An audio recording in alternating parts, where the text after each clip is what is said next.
Film diawali dengan info yang sangat penting. Film ini berlatar di Hong Kong tahun 1959. Ip Man dan anak bungsunya tinggal di sini, sedangkan anak sulungnya sedang belajar di Tiongkok. Dan itulah alasan mengapa di film ini anaknya cuma satu. Suatu pagi ada seorang pemuda yang masuk menemui Ip Man. Ternyata dia adalah Bruce Lee. Dia sudah besar dan menagih janji Ip Man agar diajarkan Wing Chun. Kemudian ia pun mengetes kecepatan bela diri Bruce Lee.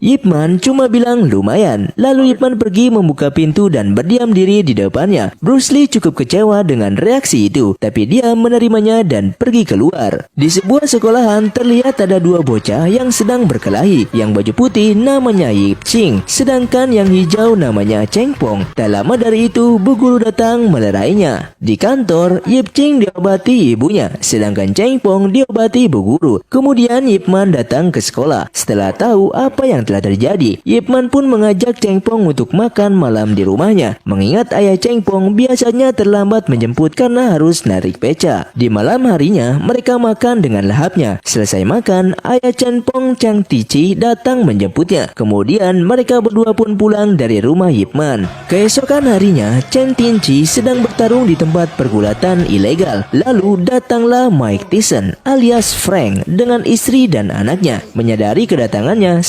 si panitia pun menghampiri Frank. Mereka kemudian membicarakan bisnis di kantornya. Frank mendesak Sang agar segera membereskan sekolahannya. Sekolahan mana ya yang dimaksud? Nanti akan terjelaskan sendiri seiring berjalannya film. Di lain tempat, Ip Man mendatangi restorannya Guru Tin. Saat hendak foto bersama para guru kungfu, tiba-tiba sang istri menelpon. Ip Man mengangkatnya. Sang istri rupanya sudah sejam lebih menunggu Ip Man di kelas tari. Rupanya Ip Man lupa akan janjinya sendiri. Walhasil sang istri pun ngambek. Saat Ip Man menunggu Yip Ching pulang dari sekolah, Ip Man bertemu Cheng Tinci. Mereka ngobrol dan terungkap ternyata mereka sama-sama belajar Wing Chun dari guru yang sama, yaitu Chan Wasun. Cheng Tinci mengajak teman untuk duet persahabatan di suatu hari nanti. Dengan agak canggung, Ip Man pun menyetujuinya. Saat Ip Man dan anaknya hendak pulang, Sang dan anak buahnya menuju ke sekolahan. Ip Man curiga pada gerak-gerik mereka. Setibanya di kantor sekolah, anak buahnya melakukan intimidasi hingga membuat para guru ketakutan. Sang ingin membeli sekolahan ini untuk keperluan realistik, tapi kepala sekolah menolaknya. Walhasil Sang pun memaksa dan menyiksa Kapsek. Dan tiba-tiba saja Ip Man pun datang menghajar mereka. Lalu Ip Man pun menelpon polisi. Di lain tempat, Sang yang kesakitan menyeru anak buahnya untuk menyegel pintu sekolah malam itu juga. Dan benar saja di pagi harinya, para orang tua dan anak ramai menunggu di luar karena gerbangnya dirantai. Lalu bu guru melapor pada Ip Man yang baru datang. Dan pada akhirnya murid-murid Ip Man pun membuka gerbangnya. Dari kejauhan, anak buah Sang melihat dan berlalu pergi. Karena takut mereka kembali, maka Ip Man dan muridnya pun memutuskan untuk menjaga sekolahan hingga malam hari. Dan tiba-tiba saja anak buah Sang datang menyerbu. Ip Man menghajar gerombolan ini dengan sangat rapih. Sementara itu kepala sekolah diculik dan dibawa pergi. Melihat adanya penculikan, Cheng Tinci pun bergegas menghajar para preman ini.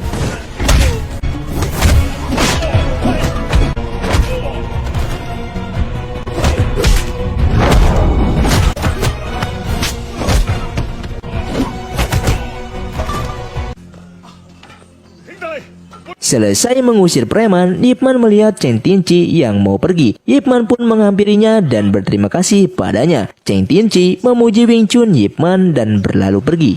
Suatu hari saat sedang beraktivitas, istrinya Ip Man mengalami nyeri di perutnya. Lalu dia memutuskan untuk membeli obat herbal. Di tempat lain, Ip Man yang sedang berjaga sekolah kedatangan Guru Tin. Guru Tin menyesalkan tindakan vandalisme mantan muridnya itu, yaitu Sang. Lalu dia bergegas ke tempatnya Sang untuk memarahinya. Guru Ip pun mengikutinya. Saat bertemu, Guru Tin marah dan menempar Sang. Tak terima, Sang pun mencoba menusuk Guru Tin. Beruntung Ip Man melumpuhkannya. Tapi anak buah Sang pun keluar dan mengepung mereka.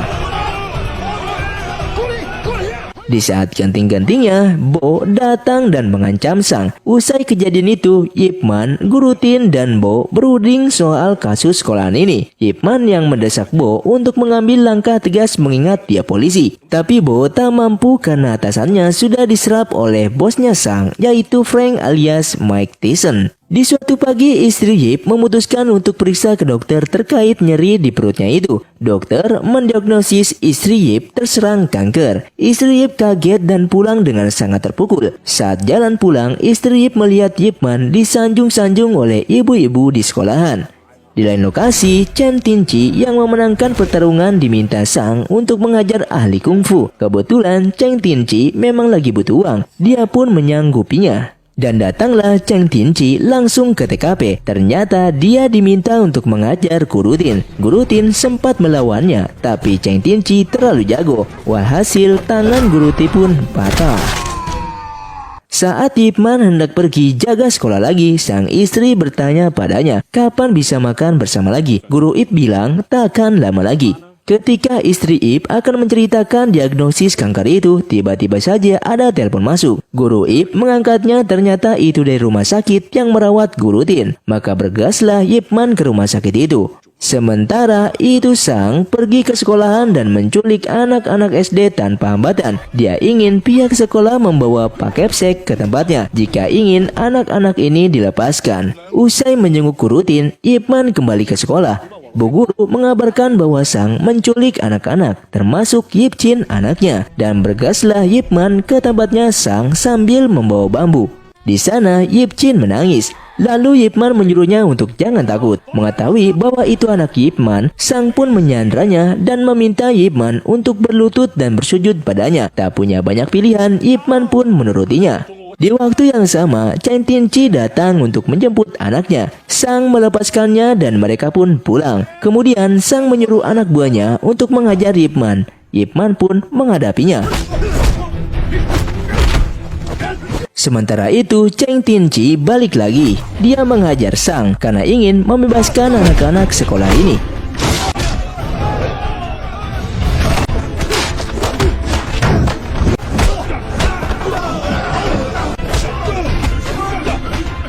Lalu Sang kabur sambil membawa Yip Chin. Ip Man pun mengejarnya. Yip Chin pun lolos setelah menggigit tangannya Sang. Dia pun kabur naik ke atas dan disusul Ip Man. Tak lama kemudian polisi datang. Sang sempat meloloskan diri. Polisi mengamankan TKP, lalu reporter memotret kejadian itu. Setibanya di rumah, istri Ip yang cemas memeluk anaknya sambil menangis. Lalu sang istri menampar Ip Man sambil memeluk dan meminta maaf padanya. Di saat inilah sang istri mengungkapkan juga bahwa dia terkena kanker. Ip Man dan istri berkonsultasi dengan dokter. Dokter bilang hanya bisa memberikan obat karena sel kankernya sudah menyebar sangat luas. Mungkin waktu hidup istri Ip hanya tinggal 6 bulan lagi. Mereka berdua pun menjalani aktivitas dengan rasa cemas yang begitu dalam. Di tempat lain, Frank kedatangan kepala polisi. Kepala polisi sudah tidak bisa lagi membantu Frank karena penculikan anak yang kemarin itu adalah tindakan yang sudah kelewatan. Frank pun menemui Sang di bawah yang tengah berlatih dengan petarung Muay Thai. Frank marah sambil menuju samsak tangan yang dipegang oleh Sang. Sang bilang ini semua salah Ip Man. Lalu Frank pun menyuruh petarung Muay Thai ini untuk menghabisi Ip Man. Ip Man mengantarkan istri berobat alternatif. Sepulang dari sana masuk lift. Tiba-tiba saja si Muay Thai masuk juga. Langsung saja si Muay Thai itu menyerang Ip Man. Ip Man mencoba mengendalikan serangannya di luar lift. Sang istri mengkhawatirkan Ip Man. Mereka berdua bertarung sambil menuruni anak tangga.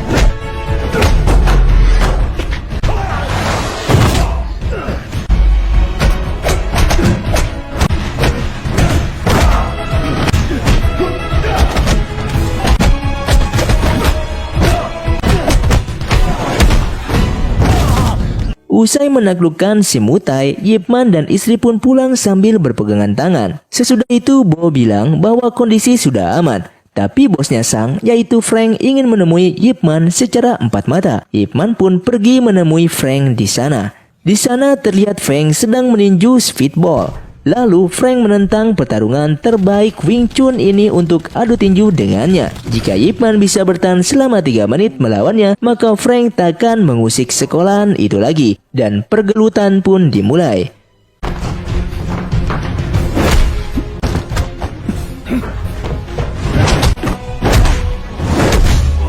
Frank punya power yang sangat luar biasa, dan Ip Man sangat kewalahan dengan itu. Setelah Ip Man terpental, Ip Man pun menyerang secara masif. Frank pun membalasnya, tapi Ip Man hanya dengan sikut.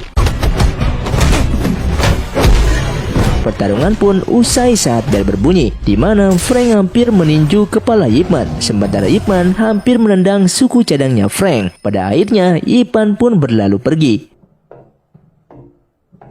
Di tempat lain, Cheng Tin-chi baru saja nyewa tempat kosong untuk membuka perguruan Wing Chun. Kebetulan si penyewa juga suka Wing Chun. Dia ngefans banget sama Ip Man. Dia pun memberikannya koran yang di dalamnya ada foto Ip Man. Di lain waktu, Cheng Tin-chi pergi ke restoran Guru Tin dan menemui reporter. Dia meminta si reporter menulis tentang Wing Chun dan dirinya di koran. Tapi si reporter menolaknya karena meragukan kemampuannya Cheng Tin-chi. Melihat ada guru kungfu, Cheng Tin-chi pun menantang guru itu. Tentu saja si reporter itu pun memotretnya. Cheng Tin-chi dengan mudahnya mengalahkan guru itu. Walhasil Cheng Tin-chi mulai terkenal. Sudah banyak guru-guru kungfu yang dia kalahkan, hingga pada akhirnya di depan para reporter, Cheng Tin-chi resmi menantang Ip Man. Dia menganggap Wing Chun Ip Man tidak asli dan tak pantas jadi wakil Wing Chun. Saat sedang menemani istri berobat, Ip Man membaca berita tantangan itu. Sang istri juga meliriknya. Tiba-tiba saja Ip Man membalikan lembaran baru, seolah tak peduli dengan tantangannya itu.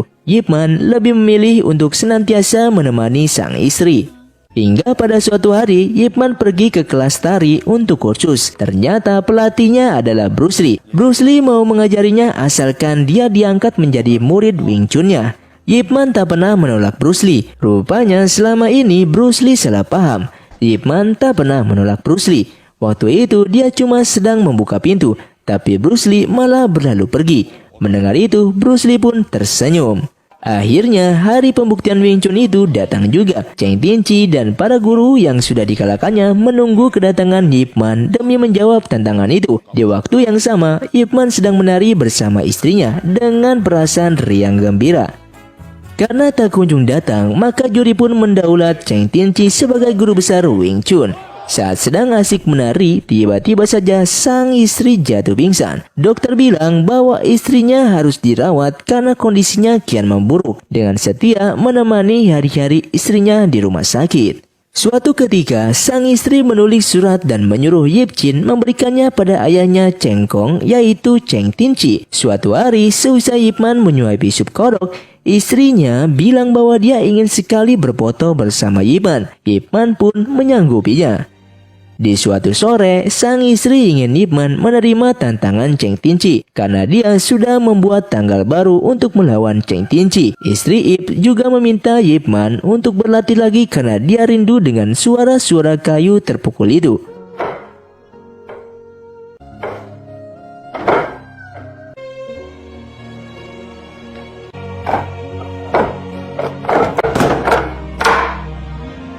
Akhirnya, malam pertandingan itu pun datang juga. Sang istri menemani dan menunggu Ip Man di lobi. Lalu kemudian pertarungan sengit pun dimulai. Laga dibuka dengan menggunakan tongkat.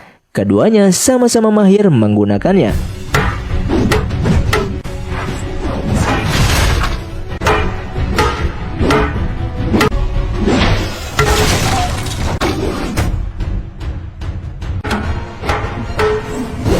Lalu berlanjut lagi, kali ini menggunakan pisau ganda. Mereka juga sama-sama ahli.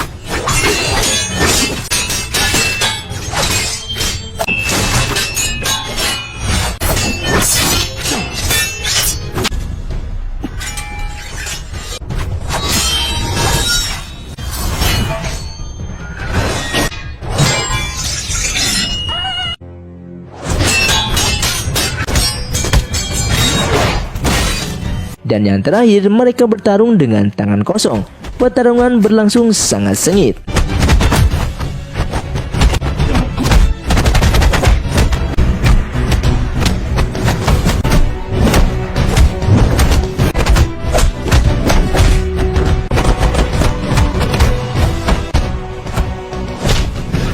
Pertarungan pun berakhir saat Cheng Tin-chi mencolok mata Ip Man. Ip Man pun terus menghindar. Sampai pada akhirnya Ip Man memukul perut Cheng Tinci dengan pukulan 1 inci. Alhasil Cheng Tinci pun kalah. Dia kemudian mematahkan perang bertulisan Guru Besar Wing Chun dan mengaku kalah. Ip Man bilang itu tidaklah penting. Yang penting adalah cinta dari orang-orang di sisimu. Ya, itulah tadi rangkuman film Event 3 ya, sekaligus melengkapi film Ip Man 4-nya. Jadi cukup sekian, sampai bertemu di video selanjutnya.